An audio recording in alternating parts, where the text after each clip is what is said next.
pada kesempatan kali ini kami dari kelompok 3 kelas 5D tugas belajar Pemda TTS jurusan akuntansi Fakultas Ekonomi dan Bisnis Universitas Nusa Cendana Kupang akan menyampaikan hasil diskusi materi mata kuliah teori akuntansi dengan pokok bahasan perekayasaan pelaporan keuangan.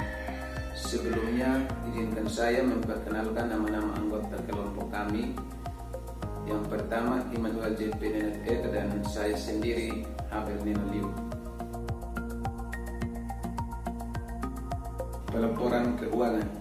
Pelaporan keuangan merupakan struktur dan proses yang menggambarkan bagaimana informasi keuangan disediakan dan dilaporkan untuk mencapai tujuan pelaporan keuangan yang pada gilirannya akan membantu pencapaian tujuan ekonomi dan sosial negara. Pelaporan keuangan yang berjalan merupakan hasil dari perekayasaan keuangan. Pelaporan keuangan meliputi segala aspek yang berkaitan dengan penyediaan dan penyampaian informasi keuangan. Aspek-aspek tersebut antara lain: 1. Lembaga yang terlibat, misalnya penyusunan standar, badan pengawas dari pemerintah atau pasar modal, organisasi profesi, serta entitas pelapor. 2. Peraturan yang berlaku termasuk PABU atau prinsip akuntansi berterima umum atau Generally Accepted Accounting Principles atau GAAP.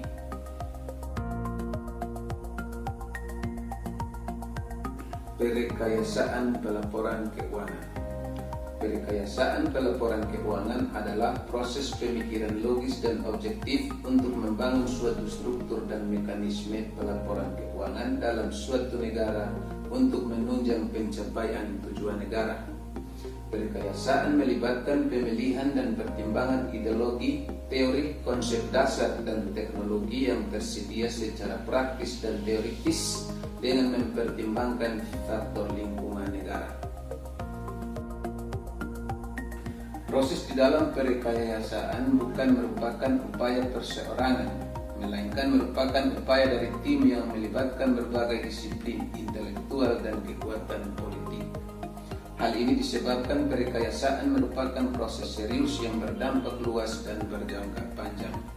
Oleh karena itu, badan legislatif pemerintah mempunyai peran yang penting dalam hal perekayasaan dan hasilnya dituangkan dalam dokumen resmi yang didokumentasikan dalam bentuk rangka konseptual atau conceptual framework yang dapat dianalogi fungsinya dengan konstitusi. Alur proses perekayasaan pelaporan keuangan. 1. Tujuan negara dijabarkan dalam tujuan pelaporan keuangan. Diharapkan pencapaian tujuan akuntansi dapat membantu tercapainya tujuan negara. 2. Adapun pertanyaan-pertanyaan perekayasaan melibatkan pertimbangan dan pemilihan berbagai gagasan tentang ideologi, filosofi, paradigma, dan konsep dasar untuk menjamin agar tujuan pelaporan tercapai.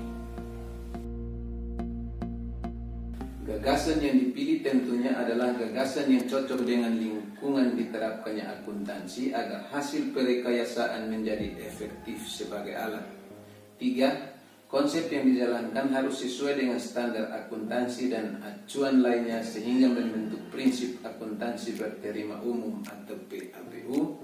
4. Hasil dari perekayasaan pelaporan keuangan diberitakan melalui media informasi agar dapat dimengerti oleh para pemakai informasi laporan keuangan tersebut. Yang berikut langkah-langkah perekayasaan. 1. Penentuan konsep dasar atau postulat. 2. Penetapan tujuan pelaporan. 3. Pengidentifikasian pihak yang dituju oleh pelaporan. 4. Pemilihan dan penentuan informasi yang diperlukan. 5. Penentuan cara menyampaikan informasi. 6. Pengidentifikasian kendala-kendala pelaporan. 7. Penyusunan dokumen resmi dalam bentuk pernyataan konsep. Serta 8. Penetapan standar akuntansi dan perencanaan sistem akuntansi dalam rangka penerapan standar. Pihak-pihak yang terlibat dalam proses perekayasaan pelaporan keuangan. 1. Orang atau badan yang dianggap ahli di bidang akuntansi. 2. orang atau badan yang mempunyai kekuasaan untuk menentukan peraturan pada tingkat nasional. 3. Tim yang khusus dibentuk untuk tujuan tersebut, antara lain A. Security and Exchange Commission, B. Badan Pengawas Pasar Modal, C. Organisasi profesi atau unit atau dinas kepemerintahan.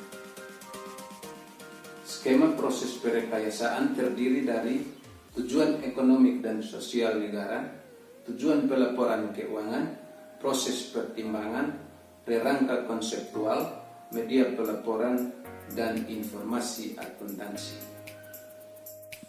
Aspek semantik dalam perekayasaan.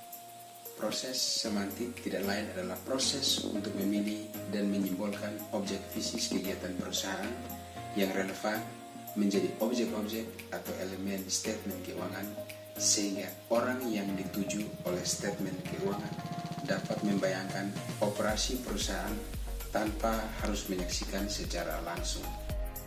Elemen-elemen atau objek statement keuangan dapat dipandang sebagai simbol kegiatan operasi perusahaan. Objek harus diukur secara finansial dan hasil pengukuran akan menjadi bahan olah akuntansi. Bahan olah akan menentukan besar kecilnya atau magnitud elemen. Informasi semantik yang ada dalam statement keuangan ditunjukkan oleh elemen atau objek, besar kecilnya elemen atau size, serta hubungan antar elemen atau relationship. Aspek semantik dalam perekayasaan dapat digambarkan sebagai berikut.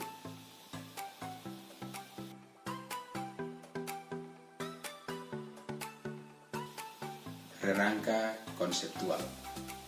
Di Amerika, rangka konseptual yaitu jawaban pertanyaan yang menjadi konsep-konsep terpilih yang dituangkan di dalam dokumen resmi.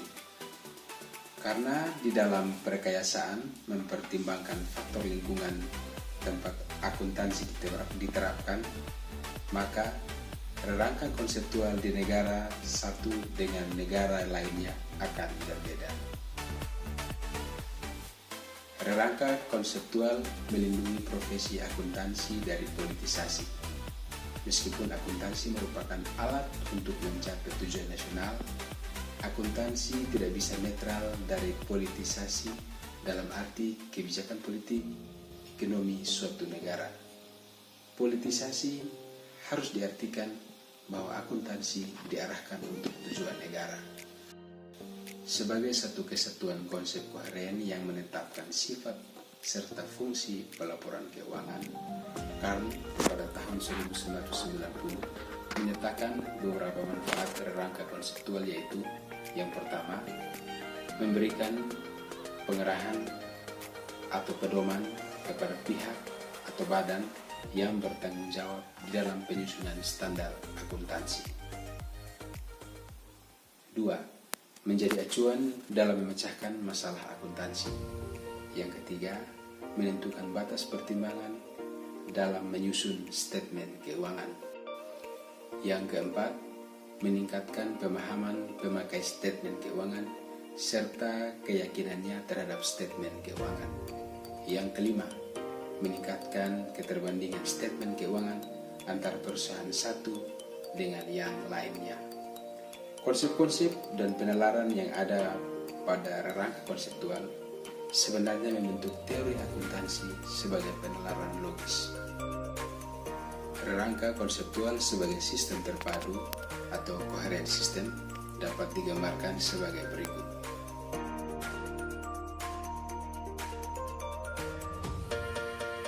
Prinsip akuntansi berterima umum atau PABU. Kerangka konseptual yang berfungsi sebagai semacam konstitusi hanya memuat konsep-konsep umum yang secara keseluruhan dapat dianggap sebagai konstitusi akuntansi di suatu negara. Konstitusi tersebut harus dijabarkan atau diuraikan dalam bentuk ketentuan atau pedoman operasional, teknis, atau praktis sehingga mempunyai pengaruh langsung terhadap praktik dan perilaku. Pedoman dapat ditentukan secara resmi oleh badan yang berwenang dalam bentuk standar akuntansi atau accounting standard, atau dapat juga berupa pedoman-pedoman yang baik dan telah banyak dipraktekkan. Dapat digunakan sebagai acuan bila hal tersebut tidak bertentangan dengan kerangka konseptual. Kedua pedoman tersebut secara keseluruhan membentuk kerangka pedoman operasional yang disebut Generally Accepted Accounting Principle atau prinsip akuntansi berterima umum atau PABU atau GAAP. Kaitan antara standar akuntansi, prinsip akuntansi, dan PABU dapat digambarkan sebagai berikut.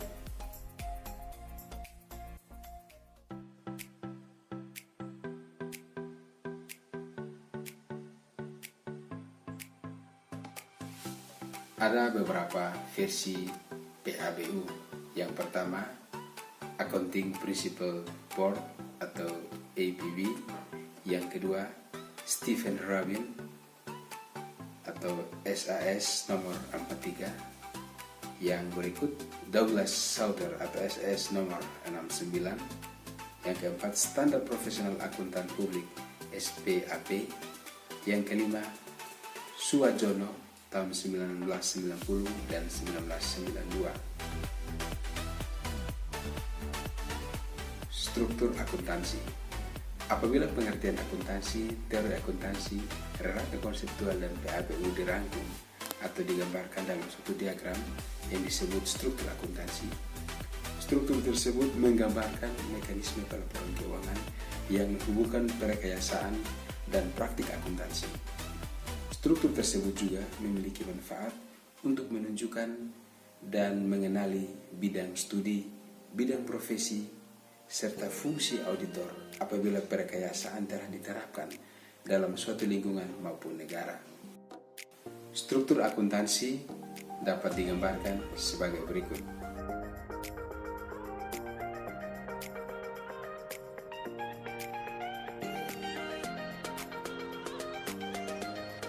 Untuk menjelaskan definisi akuntansi, struktur tersebut menggambarkan luas lingkup akuntansi sebagai pengetahuan sekaligus pekerjaan.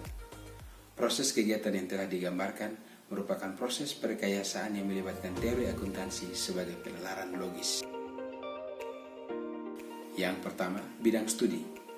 Struktur di atas dapat dijadikan dari rangka untuk menyusun kurikulum inti program studi akuntansi. Yang kedua, bidang profesi. Struktur di atas dapat menggambarkan kesempatan karir bagi orang yang menguasai seperangkat pengetahuan akuntansi. Dan yang ketiga, fungsi auditor independen.